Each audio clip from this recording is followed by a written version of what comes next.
চলুন এখন আমরা জানি পিয়ার পদ্ধতির অসুবিধাগুলো কি।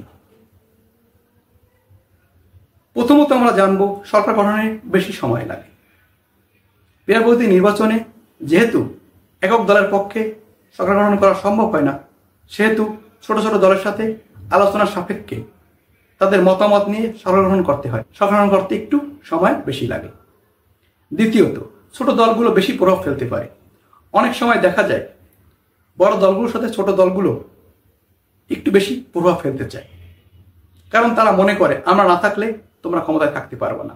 তাই অনেক সময় দেখা যায় ছোট দলগুলো বড় দলগুলোকে ব্ল্যাকমেইল করার চেষ্টা করে। তৃতীয়ত, জটিল ও দুর্বল সরকার গঠনের ঝুঁকি।